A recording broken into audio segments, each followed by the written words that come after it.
What's up guys, Asian here again with another build video, and today we're going to be going over the Nightblade Healer. So the Nightblade Healer is a fairly interesting class to play as a healing spec in the fact that Nightblade Healers don't really have what I would consider a burst heal. They have a lot of heal over time abilities, but they don't really have a truly dedicated burst heal that is considered a class ability. So Nightblades, you typically have to take a little bit of a more proactive approach with your healing and make sure you have all of your healing over time abilities active in order to make sure your allies are all topped off. This does make them a little bit more difficult to play overall in trials, and in a lot of endgame guilds, Nightblades are kind of seen as not really the ideal class to play as a healer, mainly because, again, of that kind of lack of burst heal along with an overall lack of group utility. Nightblades don't really bring a unique synergy to the table that cannot be provided by other classes. So in terms of group utility, Nightblades are falling behind the classical Templar or Warden healers, but they're still a pretty interesting class to play, and there have been several successful Nightblade healers that have cleared, hard content like Hall of Fabrication and Maw hard mode. So just like the rest of our build videos, we'll be going over gear, skills, attributes, everything you need to know to basically recreate this build yourself. When we go over our gear and our skills, I will be talking a lot about the different substitutions that you're going to need to have on hand. As part of being a healer, you are a support role, and part of that comes with the understanding that you will need to basically be very flexible when it comes to what gear combinations you're able to use, as well as the skills that you might need to use as well. So, in trials and 12-man content, you will be healing with a second healer, so a lot of it is going to be communication between that healer and yourself as to what sets you guys are going to be wearing and what skills you guys will be using as well. So we'll talk a lot about gear that you're going to want to have on hand, as well as skills that you're going to want to have leveled. And then, because support roles don't really have a rotation like DPS do, instead we're going to talk about the philosophy of healing, how I approach healing, and go from there. So let's go ahead and get started with this video, as always, with our gear. So healing gear in terms of Nightblade healing for 12-man content and 4-man content is not very different from your Templar or Warden heal. Your sets are pretty much going to be exactly the same. There aren't that many sets out there that are uniquely synergetic with the Nightblade method of healing, which is really just focusing in on heal over time abilities. So a lot of our gear is pretty much going to carry over from our Templar and Warden healer build videos. So Monster Helm Set, Bogdan, the tried and true Monster Helm Set. So this comes from Elden Hollow 2, I believe. So this is a pretty consistent heal. I like it a lot, mainly because it is probably one of the most consistent healing Monster Helm Sets in the game. So whenever you heal a friendly target, you have a 5% chance to summon a totem for 6 seconds that heals you and your allies within 5 meters of that spawn point for a certain amount of health every second. This effect can occur once every 6 seconds. Now, while the proc chance does seem low, it says 5% after all, do note that this is a chance for each and every heal that you do. So if you happen to heal 6 people with your healing springs, that's 6 independent 5% chances for Bogdan to proc. So it actually ends up procking a lot more often than you would think, even though it does say only a 5% chance, because you do have each independent heal you do is an independent chance to proc Bogdan as long as it is off the cooldown. So that is one of the Monster Helm sets you can run. There are going to be 3 others that you're going to want to have on hand. The first one is going to be Earthgore. Earthgore is a DLC Monster Helm set. You can get this from Bloodroot Forge, so we will need to have access to Horns of the Reach DLC in order to get this set. So unlike Bogdan, which is a very consistent heal over time, Earthgore is a very strong burst heal instead. So when you heal a friendly target that's under 50% health, you conjure a pool of quenching blood underneath them, which soaks up one enemy placed effect instantly and heals all friendly targets in the area for X amount of health over 6 seconds. This effect can occur once every 35 seconds. So it's a very, very strong burst heal that occurs over 6 seconds. The only downside of running Earthgore is the fact that it has a 35-second cooldown. So not going to be particularly useful in all scenarios. You're mainly going to be seeing Earthgore used in instances where you might need the additional very strong burst heal every now and then, and you don't necessarily need consistent healing like with Bogdan. Examples of trials where you might see Earthgore being used are going to be Cloud Rest as well as Asylum. Those are the 2 most common places where you see Earthgore being used, but very similar to Bogdan, Earthgore is one of the staple healer sets that you will be running in trials and 4-man content. The second set you're going to want to pick up is going to be Sentinel of Rkugamz. So this is a base game set. You can get this from Veteran Darkshade Caverns 1. So when you heal a friendly target, you have a 10% chance to summon a Dormer Spider that heals for X amount of health and restores 524 stamina to you and your allies within 5 meters every second for 8 seconds. And this can occur once every 15 seconds. So the heal from Sentinel is going to be a little bit smaller compared to on Bogdan. But on the flip side, Sentinel does return stamina, where Bogdan is just a straight heal. So this is going to be very useful in full trials where you have a lot of stamina DPS. If you have a lot of stamina DPS sort of like bunched up together and Sentinel procs on them, this really helps out their stamina sustain overall. It's actually one of the better monster helm sets for stamina sustain. Even if it's like 2 stamina DPS and a tank, that's still going to be useful, mainly because tanks obviously use stamina to block and things like that. So Sentinel is definitely a set that you want to have on hand. It's going to be very useful, especially the more stamina that you have. If you have like 3 or 4 stamina users, Sentinel is definitely a set that you're going to want to have on hand. The last set is going to be Symphony of Blades. This is one of the new Monster Helm sets from the Wrathstone DLC, so this comes from Depths of Malatar. When you heal an ally who is under 50% of their primary resource, you grant them Meridia's Favor, restoring 23-25 magical or stamina, whichever maximum is higher every second for 6 seconds. This effect can occur once every 18 seconds. So you can only proc this once every 18 seconds, so if you proc on an ally, you have to wait 18 seconds for the next proc to happen. Symphony of Blades is pretty nice to use in 4-man content. In 12-man content, it's a little bit tricky, because it only procs one person every 18 seconds. If you are the only one using it, it doesn't have a lot of power, because if you think about it, it's just one proc for out of 11 people. You only get to proc it on one person, which is great for that one person, but just kind of sucks for everybody else, because while you have that proc going on only one person, you have to wait 18 seconds for the next proc to happen. So Symphony of Blades is going to be most useful when you have multiple support roles running it. So if you both healers are running it and both tanks are running it, that's 4 Symphony procs, which will be able to help out 4 DPS. So very useful Monster Helm set, but you will need to use it in unison with other support roles who are also running this Monster Helm in order to make the most use out of it. You can still run it, especially in 4-man content. It's actually pretty nice in 4-man content. But for 12-man content, you're going to want to run at least 2 or 3 Symphony of Blades to really notice the sustain difference. If you're the only one running it, you're better off running something like Bogdan and just throwing out more Orbs instead. Those are your Monster Helm sets that you're going to want to consider running. Now for our healer sets. So you can run 2 5-piece sets, and I'm going to divide them up into body sets and backbar sets. So body sets are sets that you're going to want to wear on your body at all times for whatever reason, and I'll explain for each set why you want to wear it on the body. Then backbar sets are sets that you can run on the backbar, because the 5-piece you can run it on the back bar and not necessarily have to worry about losing it on the front bar if you decide to run one of the special restoration staves. So Olorime is a set that you must have as a healer if you want it, if you intend on doing 12-man content. This is the light armor, one of the light armor sets I should say, from Cloudrest, so you do need to have access to the Somerset expansion in order to get this set. So this set gives Major Courage for 30 seconds, and it is the most consistent and best source of Major Courage. The other source is going to be Spell Power Cure, but Spell Power Cure does have a lot of limitations that Olorime doesn't have. So Olorime, it lasts for a lot longer than Spell Power Cure. It's very easy to get. It doesn't have a 6-person cap like Spell Power Cure does, and it doesn't rely on you to overhealing your allies. So Olorime is far superior to Spell Power Cure when it comes to providing Major Courage both in 4-man and 12-man content. Now I have the perfect version here, but you can go with the imperfect version if you can't get a group together that can clear Vet Cloudrest +1 or above. So, difference between the perfect version and the imperfect version is that 1096 Max Magicka on that 5-piece bonus. So the imperfect version doesn't have that Max Magicka bonus, so your resources will be a little bit lower overall. So you do want to keep Olorime on the body piece if you can, but if you have a lightning staff, you can run it as a backbar set. That's perfectly fine as well. You just be aware that if you do run it as a backbar set, you will lose some Max Magicka and Magicka regen while you're on your front bar. So just bear that in mind if you decide to run this as a backbar set. Then for our second set that I have on here right now, it's going to be Infallible Aether. This is a dropped set from any of the 3 Crowdloan trials, so this is a base game set. Now at first glance, it does seem like it is a DPS oriented set. Spell crit, minor slayer, spell damage, and spell crit on that 5-piece. But the second 5-piece effect is what really kind of makes it a support set rather than a healing set, or DPS set I should say. So your fully charged heavy attacks deal an extra 903 damage, and enemies you damage with fully charged heavy attacks are afflicted with a minor vulnerability for 10 seconds, increasing their damage taken by 8%.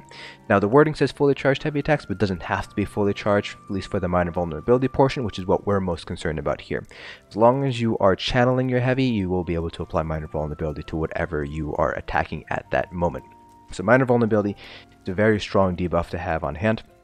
And Infallible Aether is going to be the most consistent way to apply minor vulnerability. Shock enchants and the concussed status effect does also provide minor vulnerability, but those last far shorter. They're only 4 seconds long compared to 10 seconds here, and it is a chance base for a concussed. So things like shock lifts and shock damage in general, they all have a chance of proccing concussed versus Infallible Aether, where as long as you do a heavy channel, you will always apply minor vulnerability to the enemy. So Infallible Aether, especially in endgame groups, is a staple set, mainly because minor vulnerability interacts with things like minor Slayer and minor Berserk in a multiplicative fashion. So it actually ends up being pretty strong overall. So Infallible Aether is definitely a set that you're going to want to have on hand as a healer, particularly if you intend on joining a progression style guild or a guild that runs for score and things like that. So other sets that you're going to want to consider running and have on hand. You will not always be using these sets, but it is nice to have these on hand in case you do need to use them at any point. The first set is going to be Jorvuld's Guidance. So this can be either worn on the body or on your back bar set. So Jorvuld's is a light armor set that is dropped from Scalecaller Peaks, so you will need to have access to Dragon Bones DLC in order to grab this set here. So the 5-piece increases the duration of your major buffs, minor buffs, and damage shields that you apply to yourself and allies by 40%. So this buffs things like minor intellect, minor savagery that you might be giving out, your major intellect from your potions and things like that. But the main thing that it buffs is the major force uptime from Warhorn. That's what makes Jorvuld so strong. So instead of the 9.5 seconds, it ends up being about 13 seconds instead. So that just gives you higher major force uptime, so your DPS can do even more DPS. So Jorvuld's Guidance, because you're mainly using it for the Warhorn on a Magicka Nightblade, can be a back bar set. So you can just wear it on your back bar and wear one of the special restoration staffs on the front bar instead. Another set that you're going to want to have on hand, and this is going to be this is going to be used more for 4-man content and less for 12-man content. It's going to be Master Architect. So the thing with Nightblade healers is one of their main healing abilities does actually deal damage. So you can be kind of an off DPS, and part of that means that you might be able to make use of Soul Harvest, which is a very cheap ultimate. It only costs 70 ultimate. So Master Architect gives Major Slayer when you use an ultimate to you and 2 other allies that are closest to you. So very nice for 12-man content, especially if you can coordinate where your tank and your DPS are. You can pretty much give that Major Slayer bonus to your 2 DPS in 4-man content. Now for 12-man content, it's not going to be quite as useful because your magic DPS will be making better use of this set. As you can see here from the 2, 3, 4-piece bonus, it is definitely more of a DPS oriented set than a support oriented set, but Master Architect can potentially be used to good effect in 4-man content on a Magicka Nightblade healer. So this is not a set that you're necessarily going to want to pick up, but it's a set that you can keep an eye on, and if you happen to pick up some pieces while you're running content, you can certainly hold on to it. Other sets, I think I have 2 or 3 more sets here I want to talk about, if I can find them. Sanctuary. So this is a body set because the 5-piece is a static bonus, so it increases your healing received by 12% for you and up to 11 other group members within 10 meters of you. So Sanctuary is kind of a niche set, so you will use it, but only in very specific scenarios, mainly because healing received is not a particularly strong buff. It's fairly easy to overheal in this game, so you don't really need the additional healing received bonus from Sanctuary. The other thing that kind of draws Sanctuary down is the 10-meter radius, which means you have to pretty much be within melee range in most instances in order if you want to use Sanctuary to its fullest effect. Now, Sanctuary can be used in certain scenarios where another support set, Mending, might not necessarily be very useful. So scenarios where you will see Sanctuary being used would be Rakat in VMAW, because the Mending doesn't affect the environmental damage that's coming out, and also in Cloud Rest. You might see it being used in Cloud Rest to help combat the Baneful Mark and get everybody up to full health faster after Baneful Mark goes out and Execute. We have Worm, which is another very classic set. Sanctuary is a light armor set that is dropped from Banished Cell, so it is a base game set. Worm is another base game set from Vaults of Madness. It's a light armor set, so you will want to wear this on the body because that 5-piece is a static bonus. Reduces the cost of your magical abilities by 4% for you and up to 11 other group members within 28 meters of you. So this is just basically helps out your sustain overall for your group, especially in Asylum and Cloud Rest where you have a lot of magical DPS. If you're running in a trial group with 8 stamina DPS, obviously the Worm is going to lose a lot of its overall utility. Tanks still make good use of it, and obviously you as a healer will make good use of it. But if you have a lot of stamina DPS, the Worm Raiment ends up losing a little bit of its overall utility. One final set that I want to mention that I don't think I pulled out is going to be Healing Mage, also known as Mending. So this is a light armor set that is dropped from Ethereal Archive. When you use an area of effect heal ability, you reduce the weapon damage of all enemies within 10 meters of you by a certain amount for 3 seconds. So you'll see this set used very often in progression groups in order to lower the incoming damage that's incoming to the group. So while it does say weapon damage, for PvE mobs, they only use one stat in order to calculate out damage. So even though it does say weapon damage here, it will reduce all damage incoming from PvE mobs as long as it is coming from a PvE mob. So I mentioned Blockade earlier. A lot of the damage that's coming from Blockade is considered environmental damage instead of damage that is coming from the boss itself. So Mending is not going to be useful in Blockade because that damage is not considered boss damage. It's not considered a boss attack. The other thing that kind of drags down Healing Mage is that 10-meter radius. You have to be within melee range, and of course the fact that it lasts for 3 seconds. So it's a very, very short duration. The good thing is pretty much all of your heals do count as area of effect heal abilities, so you're pretty much always going to have this active as long as you are actively healing. But because of that short duration, this is going to end up being a body set rather than a back bar set. Now I do want to take some time here to talk about our special healing restoration staffs. So there's 2 special restoration staffs that are unique to the game. They are considered arena sets because they come from the various arenas. The one that I have on here right now is going to be the Master's Restoration Staff. This comes from Dragonstar Arena, so this is a base game item that you can obtain. So the initial heal of Grand Healing, which is your Healing Springs or your Illustrious Healing, restores 258 stamina to each friendly target affected. So this basically just very similar to Sentinel of Rkugamz, which we covered a little bit earlier. This just help your stamina DPS sustain. The additional stamina is also useful for magic DPS and tanks. Obviously, magic DPS for blocking, dodging, and potentially breaking free. And same thing for tanks, helps them with their block and whatever other uses of stamina that they might need. So pretty nice staff to have on hand. The other restoration staff you're going to want to keep a hold potentially used is going to be the Asylum Restoration Staff. So this does come from Asylum Sanctorium, so you do need to have access to the Clockwork City DLC in order to get this set. So this is the perfect version. This drops from Asylum Hard Mode, or if you're lucky enough to be on the weekly leaderboard when Asylum is the weekly, you can get it from the coffer at the end of the week. That being said, the imperfect version is only a little bit weaker. So the perfect version reduces the cost of your magical and stamina healing abilities by 30% for 3 seconds after you cast Combat Prayer. The imperfect version reduces it by 27%, so not that big of a difference there. So if you can't finish Asylum Hard Mode, then you can just run Asylum on normal, and you can just get the normal restoration staff instead. So this just helps out your sustain instead. Now Nightblades do have pretty good sustain overall, because we do have, very similar to Magical Nightblades, you do end up using siphoning attacks, which does help out your sustain. So you don't really need to use Asylum, but a lot of people like to use Asylum. It's very useful to be able to just do Combat Prayer and then being able to spit out 2 orbs at a 30% reduced cost. So you'll see a lot of healers at endgame content run either the Asylum Restoration Staff, or they might end up double barring their back bar set instead. The Master Restoration Staff is not really used all that often in very endgame content, but for progression guilds, the Master's Restoration Staff is actually very, very useful to have on at least one of your healers. Now for traits enchants, for our armor, we have Divines on our small pieces with Max Magicka enchants, and then we have Infused on our large pieces with Prismatic enchants. You can go with all Divines if you would like, that's not a big deal, and you can also go with all Prismatic enchants if you would like, that is also not a big deal. So really just kind of figure out what works best for you. I run with healers that take this setup, I run with healers who do all Divines but still use Prismatics on their large pieces, and I've seen healers that use all Divines with all Prismatic enchants on all their pieces, so it's really up to you how you want to play around with that. For jewelry, you're going to want to go with any combination of spell damage and magicka regen. Those are your two main jewelry enchants you're going to want to go with. Now, do keep in mind that because of all of the various sets that you're going to run, you will need to kind of flip-flop between enchants.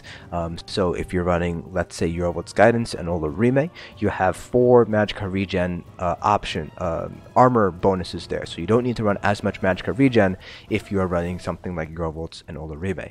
If you're running something like, let's say, Infallible Aether and the Worm, you only have 1 magicka regen. Let me see if I can find the Worm. You only have 1 magicka regen, but you also have 1 spell damage bonus there, as well as 1 from the Infallible Aether set. So in this instance, you might want to run 2 magicka regen glyphs instead of 2 spell damage glyphs. So you do want to kind of keep that in mind with your particular gear setups. What enchants do you need with your jewelry? The general rule of thumb that I like to stick with is I try to get as close as I can to about 2000 magicka regen and 2000 spell damage unbuffed. That is kind of what the goal that I try to hit. Obviously here, as you can see here, I am a little bit low on spell damage when on my front bar here, so I could potentially swap this recovery glyph with a spell damage glyph instead if I wanted to. So those are your 2 primary enchants. Now for jewelry traits, you have a few options as well. So I have the 2 of the most common ones here, Arcane and Infused. So Arcane just boosts up your max magicka, which helps you sustain a little bit. You have larger resource pools, plus it also does boost the strength of your overall heals because you have a larger max magicka pool. Infused will boost the potency of your enchants, so your typical spell damage enchant increases your spell damage by 174, but with an Infused it bumps it up to 278 instead. Your regen glyph is typically 169, but with Infused it bumps it up to 270 instead. Those are the 2 most common jewelry glyphs that I have seen. You will have some niche uses for Swift jewelry, which is going to be mostly used in Asylum, but that's really the only trial where you will really see healers start to run Swift jewelry instead. Now for weapon traits and enchants, you do have a few options here. So I will head over to the enchanting table so I can show you guys each of your different options. So in terms of, let's talk about traits first. So for your Restoration Staff bar, you have a few options when it comes to traits. I have Infused here that just helps my enchant be a little bit stronger. It reduces my cooldown a little bit. That is one potential option. If you want stronger heals, you can go with either Powered or Nirn Honed. Nirn Honed also has the advantage of boosting your damaging abilities as well, versus Powered, which only affects your heal. Nirn Honed will boost your heal by less than Powered, but on the flip side, it does allow you to do a little bit more DPS because it's a direct boost to your spell damage compared to just straight healing done on like Powered. If you want to get more ultimate, you can run something like Decisive, or if you want some more survivability, you can run Defending.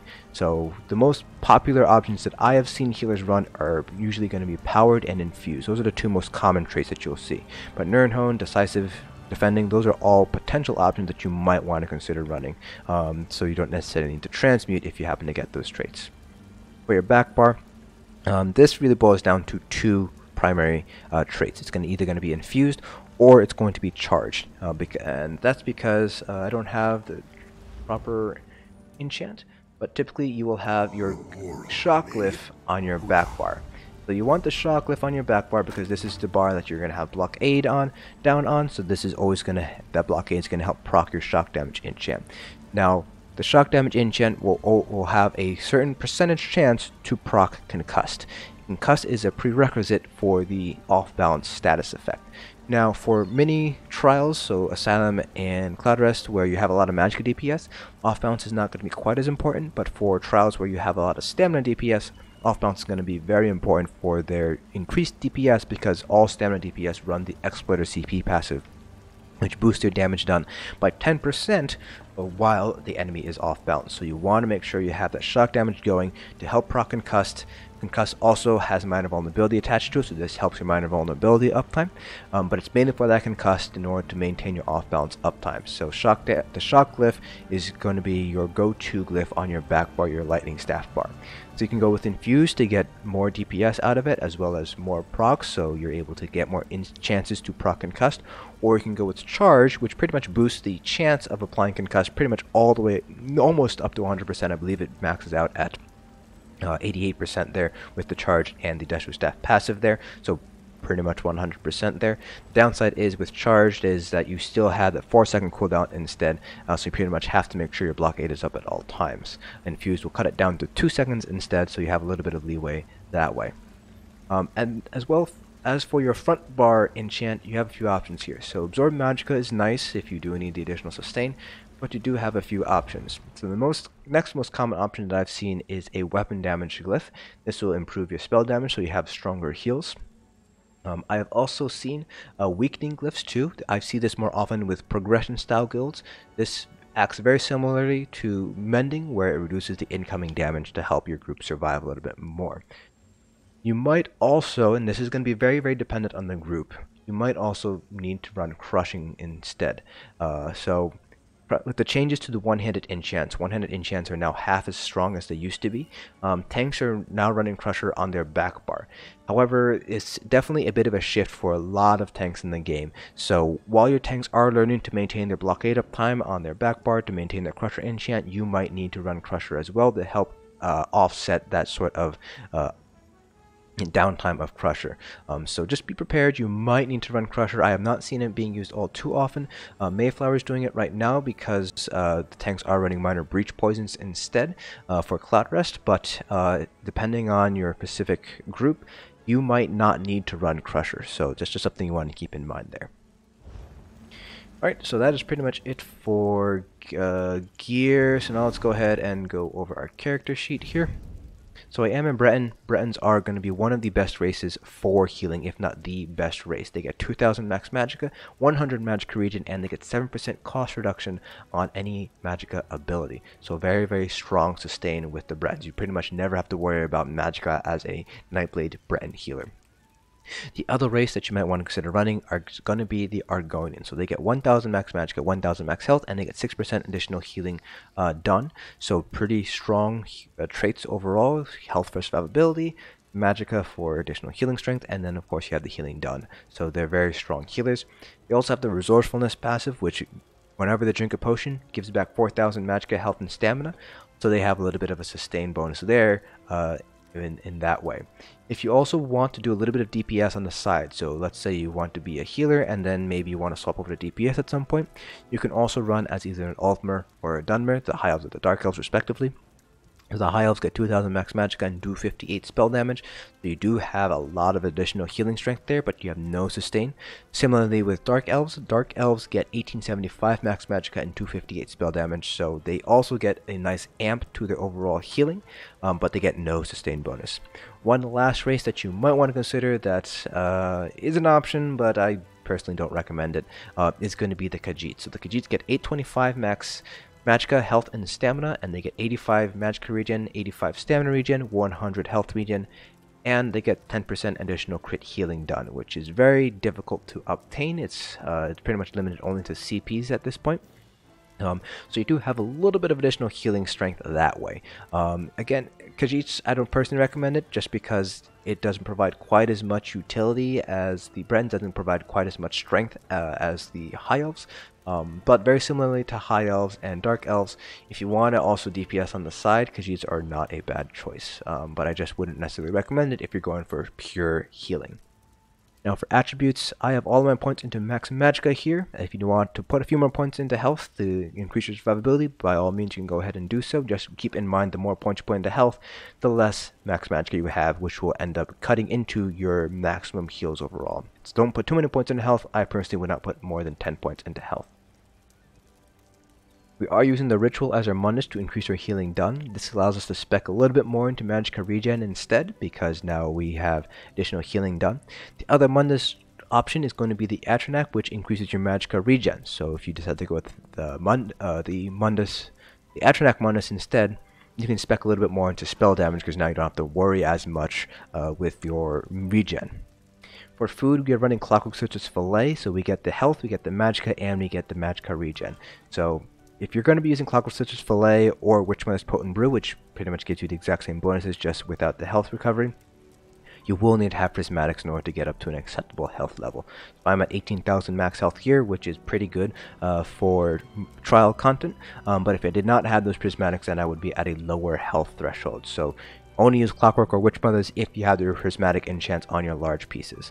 If you don't want to run Prismatic enchants on your large pieces, or you can't or you don't have them yet, you should be running Orzgerd's Red Frothgar instead. So that gives you 5,000 max health and 459 additional magicka regen, so you will give up some max magicka if you do decide to run Orzgerd's Red Frothgar, but you get more health and you get more magicka regen. Alright, so now let's go ahead and talk about our skills. So on our front bar we have Funnel Health, Healing Springs, Combat Prayer, Healthy Offering, Energy Orb, and Reviving Barrier. Funnel Health is arguably a flex spot here, and then Reviving Barrier is also a flex spot as well. We'll go over flex options in a little bit. For our back bar we have Elemental Drain, Refreshing Path, Blockade of Storms, Siphoning Attacks, Overflowing Altar, and Aggressive Warhorn. Our flex spot here is going to be Overflowing Altar, and you can also consider Siphoning Attacks a flex spot as well. This is useful for sustain, but as a healer you shouldn't really be having that many issues with sustain, so you can drop this if you want to. Alright, so in terms of flex spots, so I mentioned that Funnel Health is going to be a flex spot. You don't necessarily need to flex spot this. This does give a heal over time to one other person, and you can also basically spam it to basically refresh that and get that heal tick going every second instead of every 2 seconds. If you're using Funnel Health, you could be running something like Orbs instead, which heals and also provides additional resources through the combustion synergy. So I personally consider Funnel Health a flex spot because overall the heal is not going to be all that powerful unless you're spamming it, but if you're spamming it then you are not providing things like Combat Prayer or Energy Orb instead. So in terms of flex spot options here, let me see if I can find all of them first. So you can run Mutagen for 4-man content if you would like. I would not run it for 12-man content because it only hits 2 people at a time. So 4-man content, you only need to cast this twice. 12-man, you would have to cast it 6 times, so not particularly strong there. You need a shield, you can obviously run Dampen Magic or Harness Magicka. The choice is yours. Dampen Magic gives you a larger shield, so I prefer that one. But Harness Magicka does give you some Magicka back if you are hit with spell damage. There are a few other abilities here. Probably under here. Undaunted. Bone Surge is an ability that you're going to see very limited use of, but it is still nice to have it learned. You're going to be using this most likely in Cloud Rest and maybe in Asylum, but definitely in Cloud Rest for that Major Vitality bonus from that synergy there. It just gives it to whoever uses the synergy and up to 3 other people near them. So it's nice to get that Major Vitality bonus. It's a pretty difficult buff to get on your DPS. If you need a purge, you can run Efficient Purge. So this will be used in fights where you have negative effects that you need to cleanse off of people. Now in terms of ultimates that you can use, your Shadow and your Siphoning class ultimates are 2 ultimates that you're going to use, as well as Soul Harvest if you decide to run Master Architect. Now Bolstering Darkness is the morph that I decided to go with. So Consuming Darkness basically provides major protection, which is a very nice buff to your allies. It basically reduces the damage that you take by 30%. So very strong for DPS and healers where you don't have that much mitigation. Less strong for tanks, but still useful nonetheless. The radius is not very big, it's only 5 meters, so this is going to be used more in places where you're going to be stacked up very close to everybody else. So you're not really going to be using this all too often, but for stacked fights, Bolstering Darkness can be quite strong. So definitely something you want to pick up here. It deals... It gives major protection, and it also gives it additional synergy as well, that it heals for a very large amount over 4 seconds. The Siphoning ultimate, you're going to go with Soul Siphon. So this is the healing ultimate. This basically is a burst heal right when you use it, and then it also has an additional heal over time over 4 seconds after you activate it as well. Everybody else also receives Major Vitality, so the numbers that you see here, 10,800 and 30,200, those will actually before you get the Major Vitality. So this actually heals more than that because you also get that Major Vitality bonus as well during that heal over time. In addition, you can also get additional synergy as well, which deals some damage and it gets additional healing. So both of your ultimates do have additional synergies to use as well. They are not necessarily the cheapest ultimate, 150 for Soul Siphon and 200 for Bolstering Darkness, but still useful nonetheless. Barrier is nice for that additional shield. And then on your Resto staff bar, you can also run the Resto ulti Light's Champion. This is going to be more useful in 4-man content and less so in 12-man content. It is also a very cheap ultimate, so you can also pair this with Master Architect if you'd like in 4-man content. Okay, so that's pretty much all of our skills. Now let's go ahead and talk about our champion points. We need to cover champion points. So the CP cap has not changed between Murkmire and Wrathstone, so it is still 810. That gives us 270 points to put across each of our 3 different constellation colors. So starting off with our green CPs, I have 75 into Arcanist and 75 into Tenacity. It leaves 120 points to put into the remaining nodes. I have 40 Shadow Ward, 40 Tumbling, and 40 Warlord, but you can split up your distribution however you'd like. You can also put 100 Arcanist and 100 Tenacity to get that last 1 percentage point, which will give you 70 points to allocate instead of 120. For our blue CPs, we have 75 into Blessed, 81 into Elfborn. The remaining nodes are really more DPS focused, so you can really put them wherever you'd like, as long as they are obviously in CP nodes that fit Magicka DPS, because you're healers, so you're using Magicka as your primary resource. With 37 Ellie Expert, 26 Spell Erosion, 31 Master at Arms, and 20 Thaumaturge is what I personally have. Now, very similar to Arcanist and Tenacity, you can bump Blessed and Elfborn up to 100% if you would like to get that last 1 percentage point out. Finally, our red CPs. So this particular setup is a very balanced approach. So this is not going to give you the best mitigation for any single piece of content, but it will give you very good mitigation overall.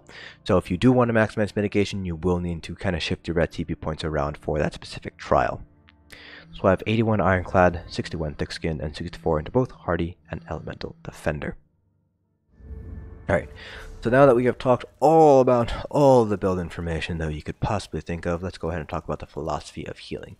Now, I do not personally run a Nightblade healer. I only know one person that runs a Nightblade healer on a regular basis, and he has not really had that much endgame vet trials experience so far, outside of the vet Kraglerns. He has done VMA on his Nightblade healer, but I don't think he has done Halls or Cloud Rest or Asylum on his Nightblade healer. So Nightblade healers are fairly rare, and I don't know anybody who streams that also plays a Nightblade healer in PvE content.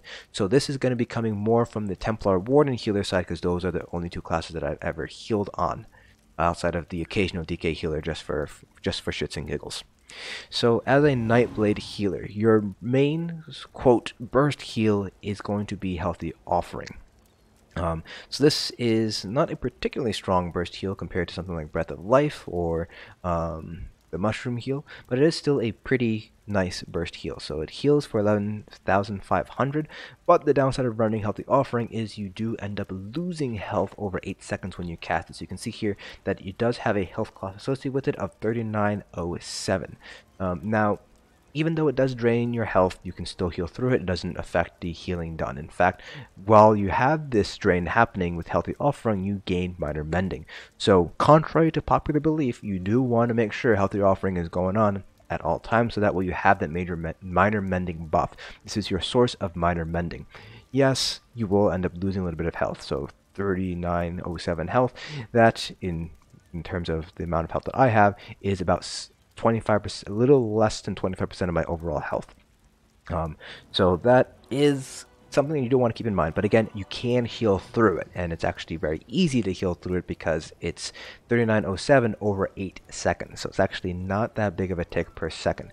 So you can very easily heal through the Healthy Offering cost. So I do recommend trying to make sure to have Healthy Offering up as much as you can in order to get that Minor Mending. You can just heal straight through it by making sure you're getting yourself in Healing Springs or using Combat Prayer or throwing out Orbs. Orbs is definitely going to be your primary healing ability.